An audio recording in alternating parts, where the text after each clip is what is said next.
Surprise! Your eyes are not deceiving you. This is indeed JerseyBorn posting an MLB The Show video in the year 2025. MLB The Show 25, recently on sale. And I've been looking to do a gameplay-focused series on the channel here alongside OTP for quite a while. The plan was to have that be NCAA football, but, that game is not good. And I've had my gripes with this game specifically over the years, but the one thing that I can say that this game has that all the other sports games doesn't is the fact that the gameplay is fun. The gameplay has never been the problem in MLB The Show. It has been the features and everything else around the franchise mode that has pushed me to not post this game regularly. And there was, a plethora of other factors that comboed with that led to me having to go a different direction with the channel and mainly posting OTP as my main game on this channel and getting the baseball fix that way. And now don't worry, I know that some of you are probably like, holy shit, he's gonna stop posting OTP because he's been complaining so much about it. No, that's not what's happening here. This series is going to be posted alongside the OTP episodes, and we are going to be posting, the schedule is Monday, Wednesday, Friday is OTP. That's going to continue to go. I try to get all the videos up to 3 p.m. Eastern Time, Monday, Wednesday, Friday, and then this series will be getting posted on Tuesdays and Thursdays to fill in the gaps between, so it's only going to be twice a week. The Saturday and Sunday slot on this channel will continue to be used for just my variety stuff I post as like I know it doesn't get as much attention, but it's something that I do because I think it's fun. My friends and I like to play games, and it's fun to record them and be like, hey, remember that time we did this? Well, look, the evidence is here in my channel. I will probably have the schedule in the description from here on out, along with anything else that is necessary or vital to know about the series. It will be in the description of every episode. So Monday, Wednesday, and Friday is OTP with the Marlins, and Tuesday and Thursday will be this series here with the Los Angeles Angels. I can't believe I didn't say that already. That's the team we're doing, folks. We are taking last year's OTP team, and we are doing them in MLB The Show 25 as our series team. And I'm actually quite excited to do this. It's been a while. I've had a decent break from this game.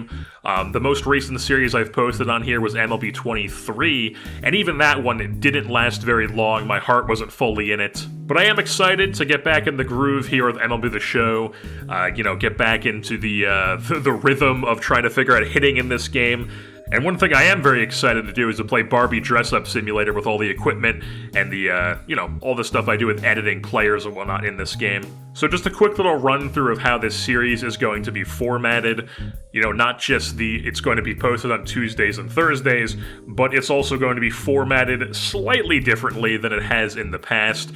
Back in the day, when I first started doing these, it was a very structured, every episode was one game. Some of them would be like a broadcast style, some of them would be like a highlight package style, but it was always one game per episode, and then there would be prospect profiles thrown in between. So it took forever to get through seasons with the way when I was doing it like that, and then I started transitioning to each episode was 3 to 4 to 2 to 3 games per episode with updates of what happened in between the games. So the episodes started being a little bit longer, and then there were still the prospect profiles in between as standalone episodes. I'm thinking that what we're going to be doing for this series is we are going to no longer be doing the prospect profiles, but that does not mean that we are not going to be covering the minor league system, but instead, what I'm going to be doing is mixing that into the actual episodes. So think of the episodes as basically here's everything that happened in this time period that this episode happened in. Usually it's an in-game month that an episode will cover. Here and there, though, sometimes it'll be shorter, sometimes it'll be longer than a month. But you get the idea, you get the gist. So basically, there will be anywhere from 2 to 4 games per episode. And then there will also be updates of everything that's going on with the team. Here's how this player's doing. Here's something that's going around the league. Here's a trade we made. Here's blah, blah, blah. Here's an update on this. But then we'll also be mixing in some, updates on the farm. So one downside to the prospect profile that I always felt like was I couldn't promote a player, or I couldn't really show a player. Or I should put this in two parts. One, I felt like I couldn't promote a player until I had done a prospect profile on them. So I was like, man, I need to get this prospect profile out so I can promote this guy. And then two, I could never give like an update on a player unless he had a dedicated prospect profile, or I talked about him in the minor league update episodes that I would do as well. Now, this is going to allow us to just be like, hey man, this guy's tearing things up in AA, throw that as an update into one of the episodes here in like the May episode or whatever. And then I'm still going to be including some gameplay from the minor leagues showcasing that guy, so you can actually see, put a picture to his gameplay, and I'm not just going to be staring at his stat page being like, oh, look how good he is. You're also going to be seeing some gameplay of him while I'm talking about him, but it's not going to be a full 5 minutes like it was on the prospect profiles on that guy. It'll be, maybe a minute. It'll be a quick hit on some of these guys, and that'll also allow me to cover more players, so you're more informed on how the farm system is doing as the series progresses. So there used to be about like 6 episodes per season. There might be more, there might be less than that now that I'm doing only 2 episodes per week, but also I think it kind of might be around the same pace. Because I do like the idea of not burning through a whole season in a week. Because it used to be, like 6 episodes in a season, and I was posting episodes 7 days a week of just the MLB The Show series. So it would be like a week would go by, and bang, we're on to the next season. Not trying to do that anymore, because one, I think it's cool to go a little bit at a slower pace, and not be like, hey, we're in 2030 2 weeks from now. But then also, I'm not going at a 7 episode a week pace for one series, because that's just not sustainable. That, very much obviously led to me getting burnt out on these series, especially some of the older ones. You look at some of the older series I did, like the Giants and the A's. I mean, those were like 100+ episode series. And then one thing I should mention before we actually get into going over how this team is looking here, doing a little preview of our roster, is talking about the sliders that I will be using. On your screen right now, you should be seeing something that I'm playing on Hall of Fame hitting, Hall of Fame pitching. I am using S&B's slider set from Operation Sports. I will leave a link to that in the description. I will also be including the name of the roster set that I'm using. It'll be on the screen right now. It'll probably be in the description as well. But then one thing I should mention that I'm making a slight adjustment to this slider set is that I don't think that I need the gameplay injury frequency to be at 10, the max slider. I feel like that's probably put there as a way for people who are mainly playing like most of the games. That's just not how this series is structured, where I'm playing most of the games. Most of these games are getting simmed, and then I'm doing like check-ins a couple times a month. So I just personally don't think I need the gameplay injury to be on 10, because that just seems really, really high for me.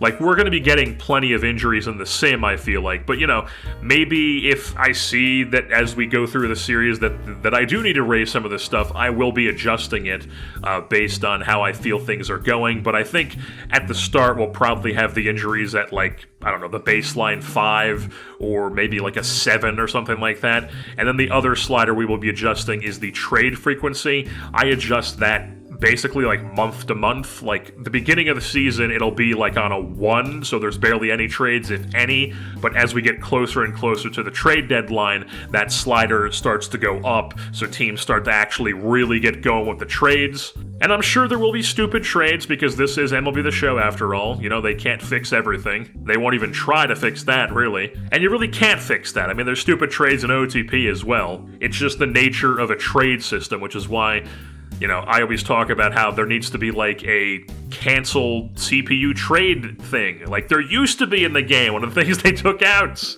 It was very convoluted to get to, and it wasn't very as simple as 2K's franchise mode doing it, but still, there was a way to do it. But now we're just getting into a tangent about what we've lost in this game. But we're back here, we're ready to do this series. And now, let's talk about the Los Angeles Angels heading into the 2025 season. I have actually already made a trade here early on, before the season has even started, because we had such a glaring roster need. that we went out and traded J.D. Davis to the Houston Astros, returning to the team he started his career with, in return for Cooper Hummel, a utility player. Now, we needed a guy who can play center field on our bench, and Cooper Hummel is an odd player to think of as a guy who can play center field, but that's, you know, the stuff you get in this game where you've got the same fielding and reaction ratings at every position, and it's not based to position like it is an OTP. So, you know, if a guy is a really elite corner outfielder, he's going to have really elite fielding ratings, and that means that you could just play him in center field with elite fielding ratings. Not to say that Cooper Hummel is an elite defender here, but, you know, you get the idea of what I'm trying to explain here. But Cooper Hummel, he is going to be on our team here as a bench player, super utility guy. The fact that he can also play catcher is very helpful to us as well, which we will get into here in a little bit as we go over what our roster looks like. As we move things on to the pitching staff, 1 to 5 in the rotation starting this season will be Yusei Kikuchi, Jose Soriano, Reed Detmers, Kyle Hendricks, and Tyler Anderson. Then in the bullpen, the long man will be the man I've been calling Jack Kachanowicz this entire time. It's actually Jack Kahanowicz. And then in the middle relief, we will have a bunch of lefties and Jose Quijada, Angel Perdomo. Garrett McDaniels is a Rule 5 pick from the Dodgers, and then there's also Sam Bachman. And then in the setup role, we have the double barrel action of Brock Burke and Ben Joyce.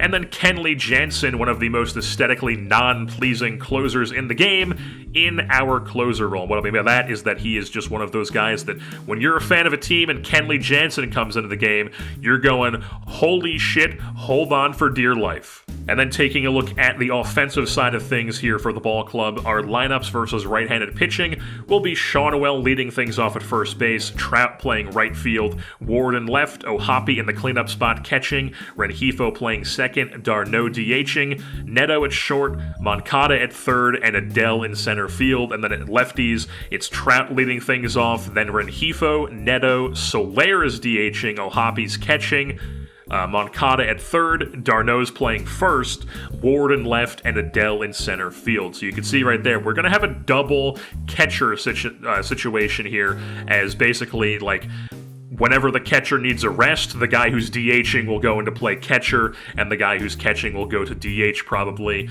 unless he's really gassed, and then, you know, somebody else, like maybe Soler, would move into the DH spot against right-handed pitching. But you can see right there why somebody who can play center field and somebody who can play catcher would be very intriguing to our roster management, to our roster construction right now.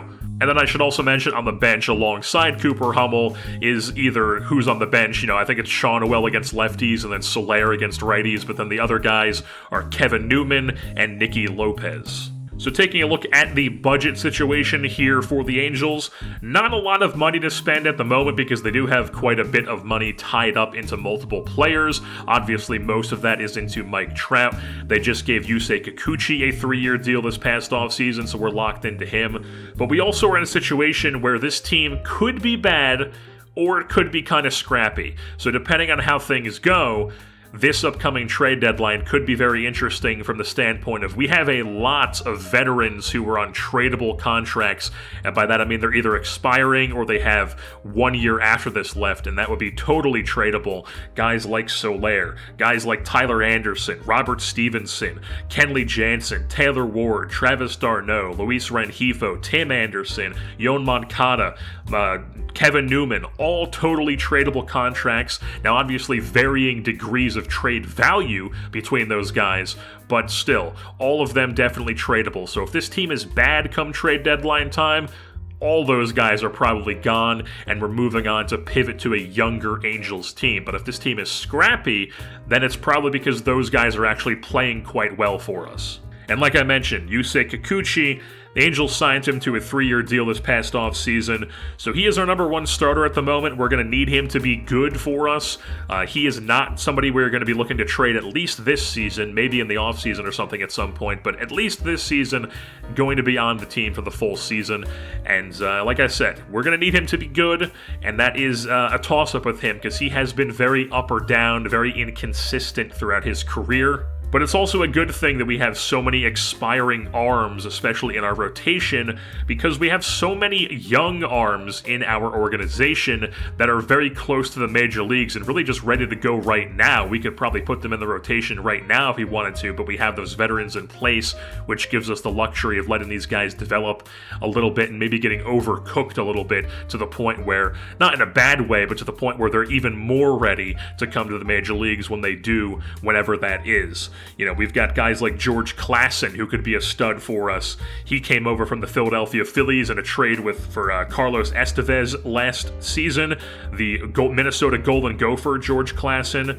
We have Caden Dana, who already has a cup of coffee in the major leagues. He's still only 21 years old. We have Kahanowitz, who's currently as the long man, but long term is definitely looked at as more of a starting pitcher. Chase Silseth is currently in AAA Salt Lake for us. He was a part of that all pitchers draft they had in 2021.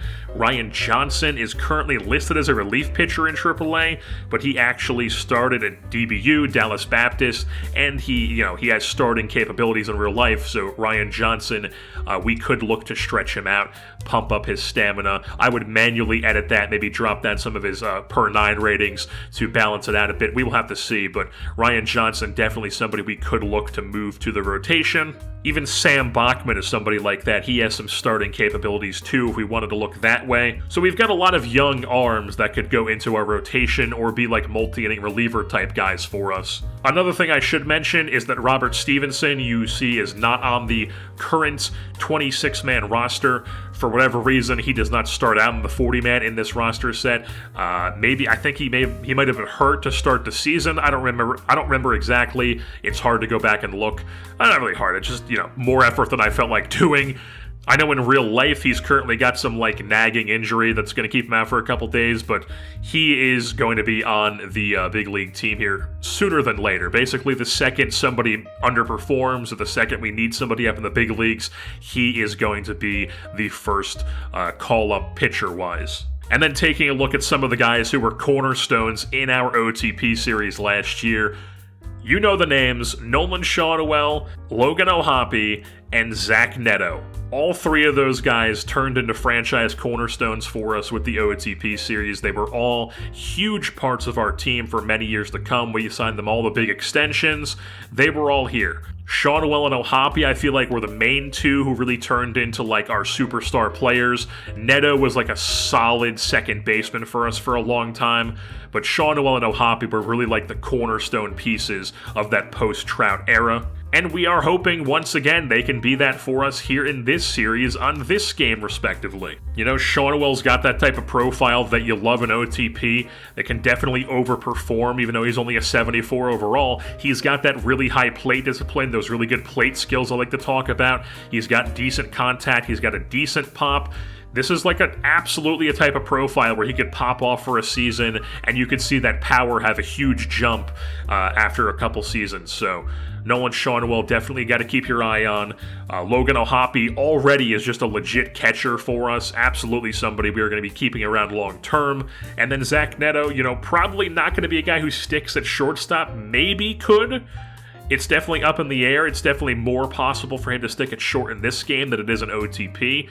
But, whether it's long-term second base or long-term shortstop for him, Zach Neto probably going to be around on this team for quite a few seasons. And then another thing that we should talk about is the center field situation. For those of you that do not know, Mike Trout is no longer a center fielder in real life, and we are going to be sticking to that here in this series. So Mike Trout is right field for us, and that means that Joe Adell is playing center field, despite the fact that, as you see Joe Adell's player card, he is not defensively well suited to play center field. This guy is not a center fielder in any stretch of the imagination, but he is for us, at least for this season. He does have an intriguing-ish bat, but definitely not one that you want to stick around in center field. It's definitely more intriguing as a corner outfielder. And the issue is we don't have any close to the big center fielders. That's why we made that Cooper Hummel trade, because I just felt like he was more interesting and more useful to us than somebody like J.D. Davis as just another corner infielder who can kind of play left and right as well. You look down in the system and really center field, left field, and right field, none of these guys are immediately ready to come up to the big leagues, and then really none of them, aside from like maybe one or two, are guys we're really looking at to be anything at any point in this series. You know, Nelson Rada, he's a fun prospect, but he's still only 19 years old. He's in Double-A for us. He's not very close to the big leagues. He could be at some point, but he's not an immediate option for us. In left field, we have David Calabrese, who was a center fielder for us on OTP. In this game, just not very interesting of a player. You know, maybe he gets a dev boost at some point, but for right now, not looking like he's that great, and also not immediately ready either. And then in right field, our best guy is Tucker Flint, and he's not even a center fielder at all, even in this game. He's a corner outfielder first base type. There's also Randy DeJesus, the showman from the OTP series. He's not very intriguing in this game either, so just not any options listed as outfielders who are ready to just be center field for us. We do have some utility-type guys. Sean Kingery, currently down in AAA Salt Lake. The University of Arizona man, congratulations to them on making Omaha. Matthew Lugo, he does play mostly outfield in real life, so I did edit his positions. I think he was like a second baseman with like a bunch of infield capability in this game. So I changed his position to be second base with the outfield / first base secondary position, because they added that into the game now. That's definitely new since the last time I played, so I just wanted a little bit more versatility rather than him, only playing second and outfield. Give him the option to play first base too. So Matthew Lugo, I still wanted the option to play second base for him, but now he's able to play the outfield where he has played mostly in real life. At least this year, I should say. And then Kyron Paris is a guy who we are definitely going to be editing. I haven't done it yet here, as you can see on this player card. He is not that level of defender. He is not a 52 fielding, 49 reaction defender. I know what Kyron Paris is like in the field. So we are going to be editing him. We're going to be keeping his hitting ratings as is, but the defense ratings we are going to bump up probably around to like the low 70s, high 60s, somewhere in that range. Whatever I think is fair enough for him. And we are going to be changing his position to main position shortstop, center field second position, to be one of those guys who can just kind of play you two elite positions up the middle, because he does play both those positions in real life. So Kyron Paris, we're going to be giving him that positional versatility, and you may see him at some point in the big leagues playing center field and shortstop for us as a bench piece. There's also the elephant in the room, Anthony Rendon.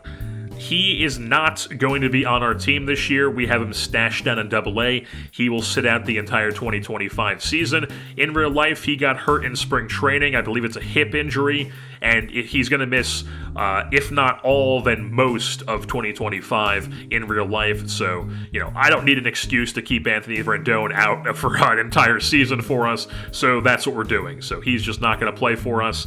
And then we also have Ben Joyce, I should mention, because in real life, he got hurt like the first or second week of the regular season, and it's just simply that, Rendon got hurt before the season, Joyce got hurt after the season, so that's why we are going to be sticking with Joyce, at least on our roster to start, and hope he does not get hurt in our universe. And Rendon, we are going to, stash down in Double-A. Pretty self-explanatory. I think it's pretty simple, Ben Joyce is fun and cool, and Anthony Rendon is a boring loser. Simple as that. I also should mention that Ryan Noda, who is still in our system, and in real life they traded him, I think it was for like cash considerations to the Red Sox or something like that after Casas went down, just to be in AAA for them, but he's in AAA for us. The game had his power ratings as just like way higher than I thought he should have, so I dropped those down a bit, but the rest of this stuff I kept as is, and he is going to be in AAA for us. I should also mention that Cooper Hummel, we did change his number to 21 because that's what he wore with the Mariners and the D-backs in his career. I'd imagine that since he wore it at the beginning of his career, he probably also wore that in college at Portland State, if I'm not mistaken, for the Vikings, I believe is their nickname. But that will wrap things up here for previewing the team, as next time we come back here on the series, it will be episode 2 as we get into the actual gameplay episode. Taking on opening day as well as some other games in April. Opening day will be Yusei Kikuchi on the bump for us and Jonathan Cannon on the bump for the Chicago White Sox as we are traveling out to the south side to kick off our season. So with that being said, I've been your host, JerseyBorn, and I'm saying, the Murray State Racers